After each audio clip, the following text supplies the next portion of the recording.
talk today is about transformative travel, and it's about becoming enlightened through your travel experiences. My name is Renee, and I'm with We Blog the World, which is an online travel magazine dedicated to adventure travel and culture, and Blue Soul Travel, which I do with my partner, who was supposed to be here today, but I'm going to be doing this solo. We lead spiritual and mindfulness experiences and journeys around the world on sacred land. So we're going to start out with just a short 3-minute, 20-second video on transformative travel that we put together.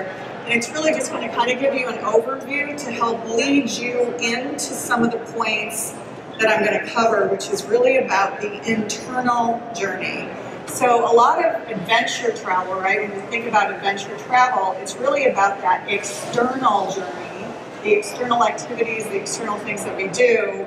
And today we're going to focus on that internal journey, right, which is probably a little different than anything else that you're going to hear at the travel show. All right, so we're just going to kick off with this video and then we'll get started. Let's talk about the power of transformative travel. Transformative experiences often happen when we fully immerse ourselves in discovery, adventure, and trying the unknown. We learn to overcome our physical and emotional fears and obstacles. We learn about new customs, cultures, languages, and even develop new skills. We begin to respect animals, big or small, whether they're on the land or deep within our oceans. We begin to see nature as part of us and us part of it, the interconnectedness of all living things. We gain more confidence and courage. We become more resilient to handle the challenges we face on and off the road. The human spirit comes alive. We become empowered to reach new heights and see things with fresh eyes. We become fully expressed and learn to feel things we may shut out at home. We are most alive and awake when we are pushing boundaries, stretching our limits, and moving beyond our comfort zone.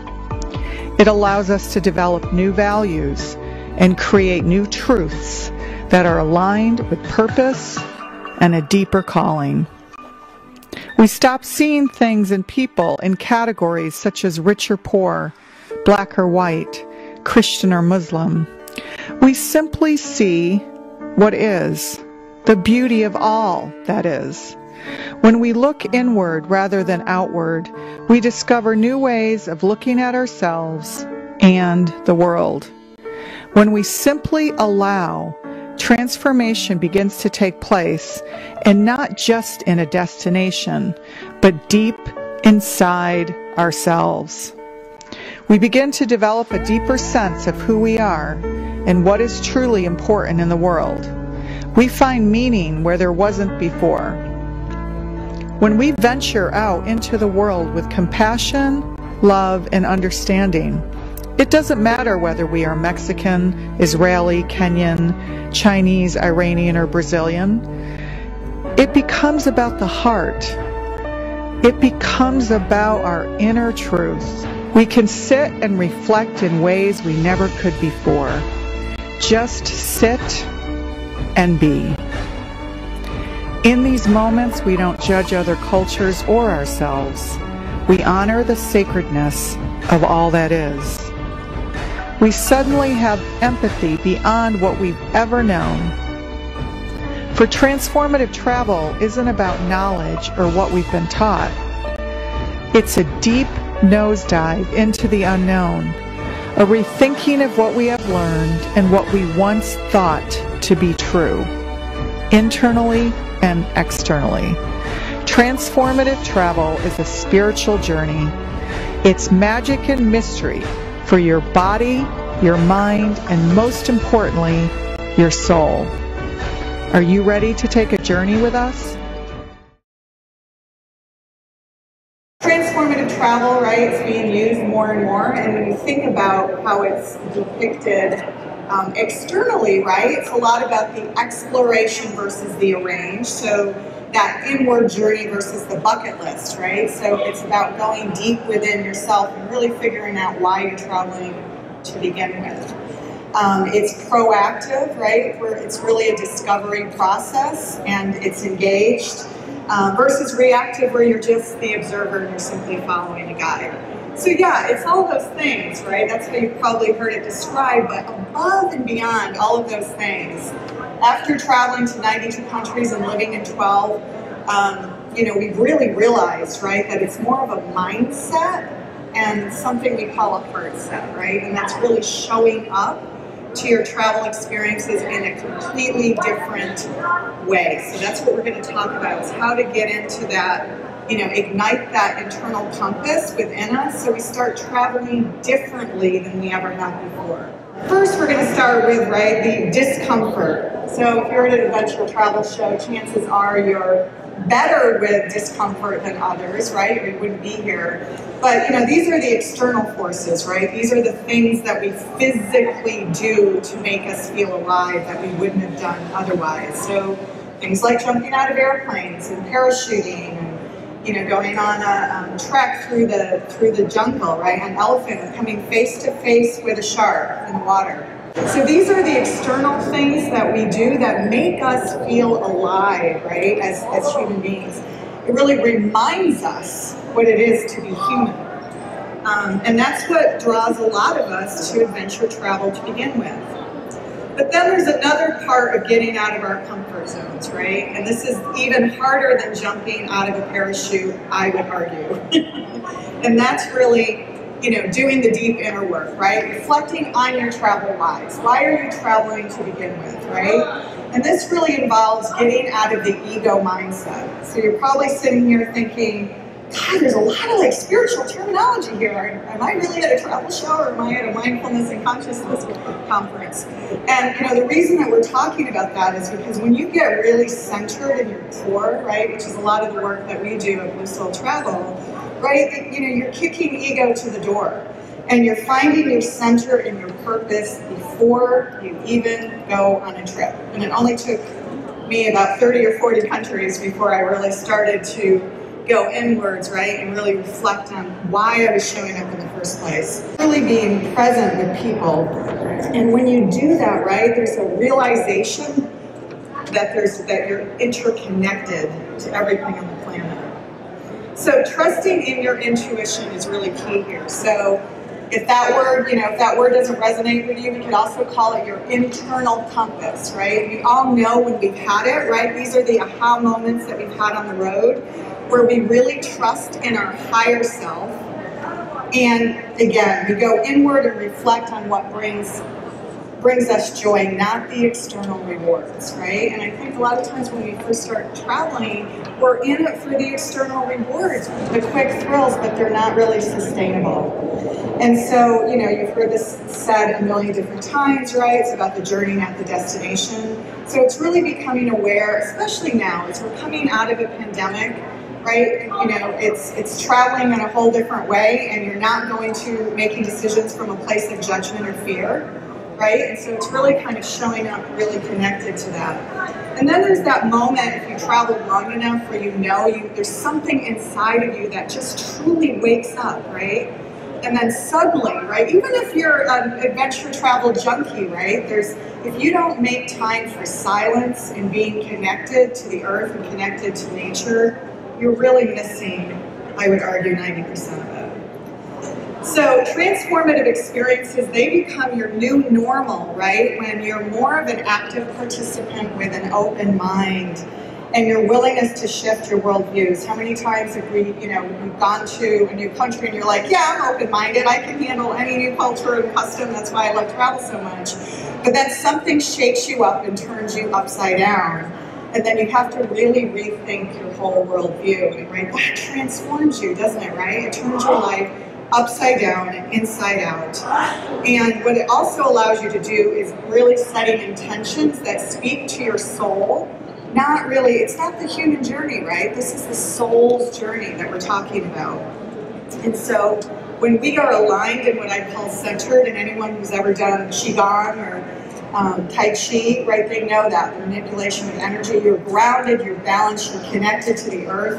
And so when you're in that place, it also means that you are saying no to things that are not aligned with who you are, not aligned with what you're, that speaks to your soul, right? So how to start that inward journey? It really starts with being okay where you are. So I don't know about you, but a lot of times we kind of think we should be somewhere when we're 25 or 30 or 50 or 60. And this transfers over to travel, doesn't it? Right? It does. And if you're not centered and grounded and connected and aligned, right, all that stuff is just going to follow you on your travel journey. So you'll go through the motions, but you won't really be connected to them. So it really does require a mindset, trusting, letting go, and really being okay with where you are. So we put together a few sort of tips and things on that inward journey that Anthony and I have learned over the years that really kind of help ignite that inner compass that we're talking about. And so one is intention creation, right? This has a lot to do with manifestation in our lives, right? The moment that we write something down or we verbalize it, it gives it more meaning. It gives it more meaning and it sets things into motion. And, this might be something you've heard, right, many times, but a lot of times, if we're not traveling solo, we're traveling with a partner. And how many of you felt this, right, where one of you, right, opposites attract, right? One of you is more the adventure person, the other one's more of the planner. And, if you've got to travel together, right? We've all been there. And how do you travel in that way where one of you wants to have no plans and just kind of be open to what emerges, and then the other one is like, no, I got to have everything organized. So, it's really a conversation about being open for the unexpected, because this is when the real, true magic moments happen. Purpose, contribution, and ecotourism. If we had more time, I could spend an hour alone on ecotourism. It's that important. There's so many ways to show up and contribute and give back, and this becomes a really profound, transformative part of the way that you travel. So, I'm not in my 20s anymore. I can't just go somewhere and hang out for a month or two like I did when I traveled in my youth, but a lot of organizations now, you don't have to spend a month or 6 months. You can actually contribute your time for an hour or 2 hours or an afternoon. The Jamaica Rock House Foundation, it's an organization for kids with special needs, and you can show up and teach your skills. And you're really making a difference when you commit. You think that it's sort of a contribution that you're making, but guess what? You get turned upside down and transformed from simply offering your time. And then, of course, animal lovers. There's local animal rescue. I'm a big dolphin fan, so injured dolphins and elephant sanctuaries, you can actually get involved, right, in some of these organizations and knowing more about how the way our elephants are treated. It's a big deal, actually. So the more that we're aware, the more that we can support these causes. And then, of course, as a water baby and a big water person, we live on the water, and cleaning up our reefs, right? I'm old enough where I used to snorkel and dive in the 80s and 90s, and our reef is dying. Our reef is dying. So there are programs that you can get involved in where you can actually replant the reef. Deepen your connection to nature. These are some of our favorite things that we've done to really ignite that internal compass that we're talking about here. Swimming with beluga whales and walking with polar bears in Churchill Wild. Super amazing place. Not easy to get to. Three flights to get there, buses and so forth. A truly profound experience to be out there among the polar bears in the wild. An African safari, there's lots of vendors here that can set you up with safaris. I've lived in Africa a few times, so for me that was, it's just to be among, the wild in their natural habitat is just, it's sleeping under the stars. It's truly transformative. Iceland, Norway, anywhere where they have the northern lights. Even if you've been to these countries before, you have to plan certain times of the year, right? Because those are the only times that you can see the northern lights. The Galapagos Islands is one of my favorite places for bird life, animals, and the sacredness of the land. You truly feel a sacredness here. it's undeniable, right? And so any way that you can get there, and a lot of times people think, it's very expensive to go to the Galapagos, and it can be. But, if you have even just a few extra days, one of the ways that we did it is we showed up, right? And we booked the tour when we landed. You can literally book a tour when you land. And it's about a tenth of the price, by the way.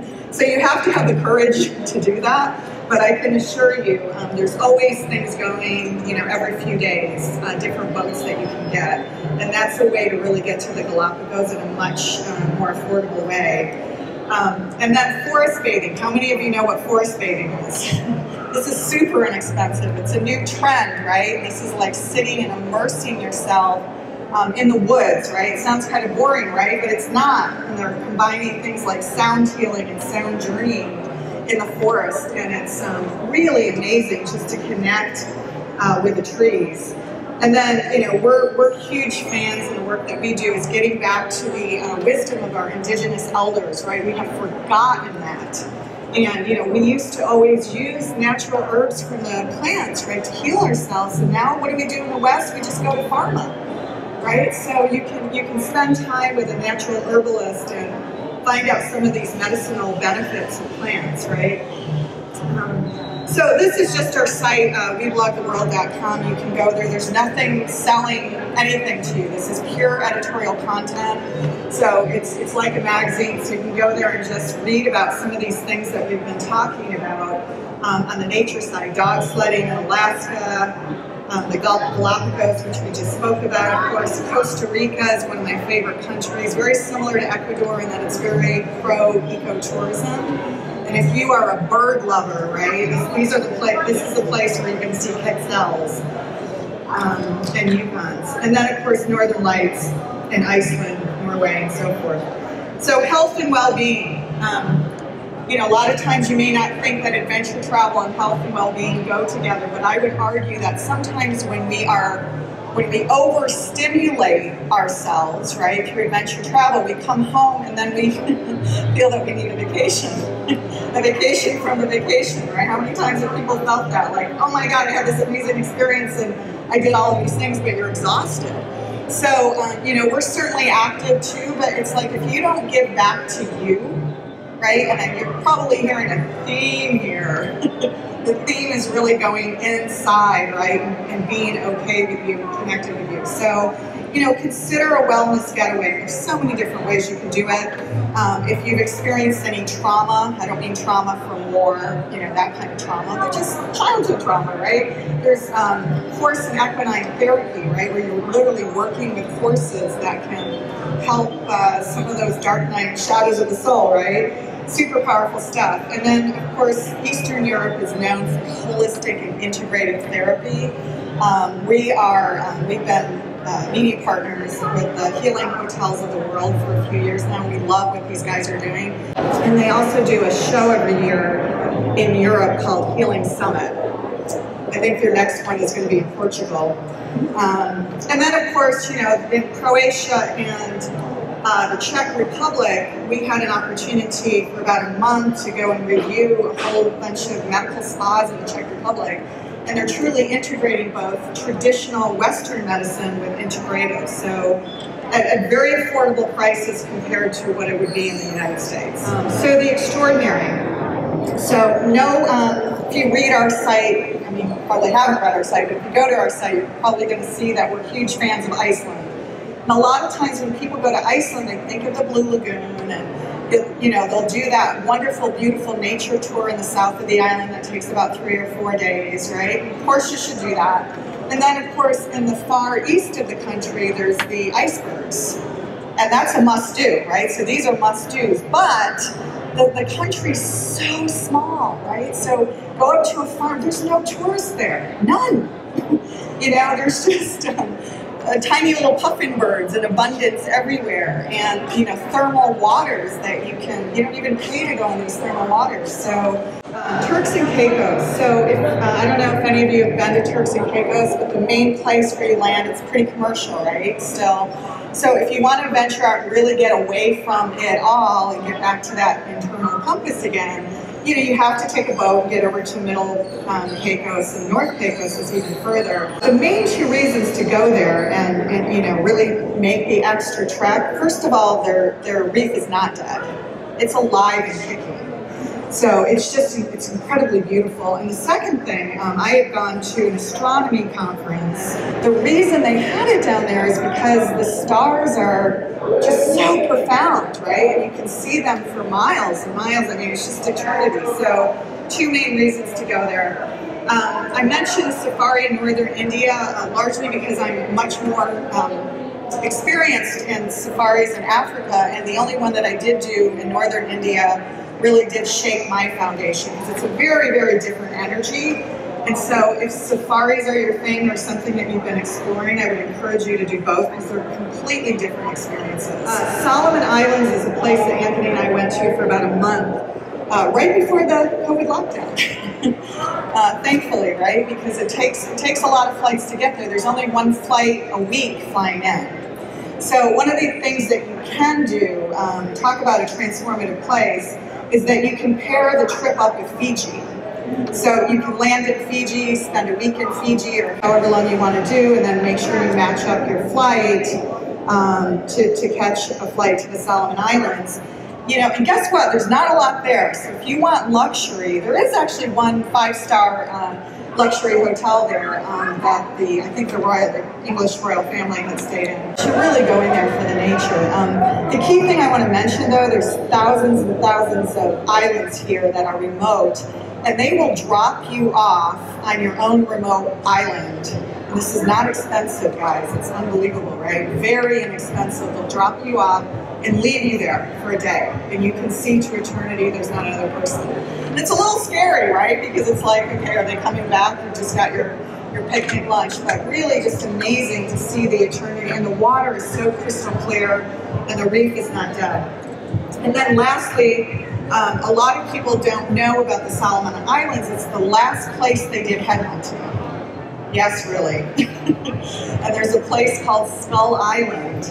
It is not a tourist attraction. I'll start by saying that. We were very lucky because, we're press, so we were there with the tourism board who had lined up an excursion for us. And you can do that, but it would be literally you and your partner, right? If you're traveling with another partner. You don't go with a tour. So you'll go with someone who really knows the land and respect their ancestors whose skulls still remain there. And if you feel energy at all, right, it's just a truly profound experience that really gets you to rethink things internally. And we do have a video on our YouTube that you can check out, youtube.com/WeBlogTheWorld, and just type in Skull Island. So all things spiritual. We'd be remiss if we didn't mention this, because we do lead mindfulness retreats and we do mindfulness courses and so forth. But what do we mean by spiritual, right? We don't mean religious. We do mean everything consciousness, around consciousness, right? Without the dogma. So yoga retreats and sound healing, even if you're not a yogi, right? There's lots of retreats where you can go to where there's meditation and other activities. We do a lot of like wine and food pairing and tasting at the events that we do. And then Ujjayi pranayama, right? This is also called the ocean breath. And I'm sorry that my partner isn't here today, because he's really an expert at this Ujjayi pranayama, right? They do this a lot in soft martial arts like Qigong, but they'll also do it, yogis do it, meditators do it. But it's a really great way to get centered, right? So when we're in that stressful moment and we're traveling and the flight's delayed and, we have all of this uncertainty and doubt, right? It's just a really, actually quite quick way to kind of get yourself grounded and connected. And then the other thing that's kind of emerging right now, and I don't know if you're aware of that or not, but things like indigenous sweat lodges, right? As a way to purify. Even people who have had COVID have been doing these sweat lodges as a way to kind of purify and also strengthen their immune system. And then, of course, drum circles. We do a lot of drum circles all the time, really powerful stuff. They say that the drum is the heartbeat of the earth, right? And so if you've ever had that experience or haven't had that experience, I'd encourage you to do so, because what starts to happen is even if you don't know how to drum, you start to find that the entire group gets into rhythm with each other. Literally gets into rhythm with each other, even if they don't have rhythm to begin with. And there's there's a conversation that's happening, right, between the people who are playing the drums. And then of course channeling, you may not even know what that is, but they definitely do in the East. They're much more familiar and comfortable with the word channeling, and that's starting to come into mainstream circles as well now. So we bring up Japan not because we think that Japan is more spiritual than any other country, but it is one of our favorite countries for spiritual connections. We spent time with a Shinto priest there learning from him. And there's other spiritual masters, right? Shintoism, it's funny because we didn't really know a lot about it before we went there. And, we are very spiritual. And so, we thought, but it's not really a religion, right? Sometimes people think it's a religion. It's really a way of life. You could liken it to our Western paganism in the sense that they're connected to the earth and everything they do is connected to the earth. And this is one of the things we love about Japan. The way they build their architecture there, their hotels, their homes, their buildings, right? Their schools, right? Nature is an integrative part of the architecture, right? And that will tell you a lot about how deep and profound the culture is and one of the reasons that we love spending time there. And then of course, staying in a local onsen. So I don't know if you're familiar with onsens, but this is another very big part of local Japanese culture. And they've become sort of more common in the sense that Westerners want to experience them. So there's many onsens that are more Western influenced. And by Western influence, this is what I mean. So it's like having your own apartment, right? Or your own little mini house, right? So it's a great thing to do with family because there's lots of space. But all of your dining happens there. They bring you the food there. You don't really leave there. It's kind of this your own secluded place, and a lot of times there's thermal waters, rest in and your own private seclusion. So the more Western onsens, right, have the options of Western food in the morning. And so, if you're not familiar with having, Japanese food for breakfast, right, like we do in the West, but we, out of the 5 onsens that we stayed in, 2 were only locals, so had no other Westerners there. So no English is spoken. You really have to go back to the beginning of this presentation to the point of, right, being open to being uncomfortable, right, getting out of your own way and just going to the heart and saying, yes, please, because I know this is going to shift my life for the better. So other great spiritual experiences, Nepal and of course Tibet, 2 other of our favorite places to go. Spend time with a monk. It's really about being open to the unknown and open to what you fear most. Maybe I should say that. Being open to what you fear most. The Holy Festival, also known as the Festival of Love in India, looks like a lot of fun, right? But there's a spiritual component to it as well. So it's like fun meets adventure meets culture meets the spiritual component. And there's, tons of these festivals around the world that happen, 1 or 2 times a year. So lastly in this category where spirituality meets nature is guided ayahuasca. Is everyone here familiar with ayahuasca? No? Okay, so ayahuasca is another, like forest bathing, is becoming a trend, not just among millennials. We're seeing it certainly a lot in Silicon Valley too, and a lot of Burning Man people, right? And they kind of get curious about the ayahuasca journey. And it's essentially a medicine plant journey that you take. And you're guided by a shaman. So the reason we bring it up is because we lead a lot of spiritual, mindful, not just retreats, because actually with COVID we haven't been able to travel anywhere, so we've been doing online courses via Zoom. But people ask us all the time about this, is it safe? Should we do it? And really the key here is, because, like anything, as things start to become more popular, more people offer it. And this isn't something that more people should offer without some serious experience. So it is a way to open. It is a way to kind of ignite that internal compass, right? And to wake yourself up. because you are kind of like the shamans do. You're going into different dimensional realms, right? When you take this plant medicine. Frog medicine, this is another thing that's kind of emerging as people wanting to do. And mostly where they offer it, Peru is a big place, right? In the jungle, the Amazon jungle, but also Central America. So you just want to make sure that you have a really seasoned guide if you're going to experience with anything, any plant medicine, right? Psychedelics too, the same thing. So anyway, just wrapping up here. So, these are really some of the things that we just talked about, is the ways that we have really kind of ignited us from within so that we start showing up traveling differently. This is really the kind of full circle. So it's not really saying not to do all of those external, remember all the external fun things that we talked about at the beginning, the jumping out of airplanes, the thrill factor, whatever that is for you. But when we're doing it from the ego self or from the head self, and we're not doing it from the heart self, we're not aligned and it's not really feeding our soul.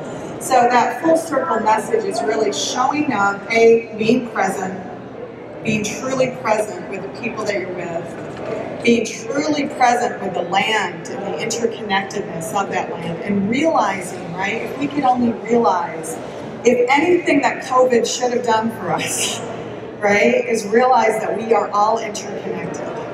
We're all one, right? And that is once we realize that interconnectedness and that oneness of who we are, we don't show up with fear anymore, right? All this fear-driven stuff that we're getting from the media now, right? There's no place for it, right? That's the ego speaking, right? So we're really talking about heart-centered, and the way to know whether you're actually tapping into this, we call it the fear grid, right? The fear grid. When you tap into the fear grid, guess what starts to happening? Polarity, judgment, right? Divisiveness. So you kick that to the, right? Am I making a decision based on fear or love? Interconnectedness, whatever you want to call it, right? Maybe love is too much for a travel show. Interconnectedness, compassion, empathy, right? Maybe these are easier words. But this is the magic and mystery that we have when we travel from a place of heart and interconnectedness. And here's the really cool thing. When you start putting this into practice for yourself, I'll call it a mindfulness practice. Once you do that, compassion and empathy become who you are. It's not just, remember we talked about at the beginning of the presentation, we talked about it's a mindset. So it literally transforms who you are. It's not just about how you travel and how you experience these things. What ends up happening is compassion and empathy follow you home. Magic follows you home. Gratitude follows you home. And then suddenly you start showing up with the people that you love and care about in a different way.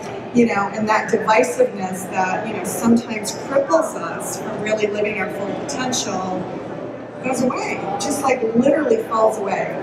So really it's about connecting and awakening, not just for your mind, but your body and your soul. It's really a triage. You're connecting all of those things every single time we travel.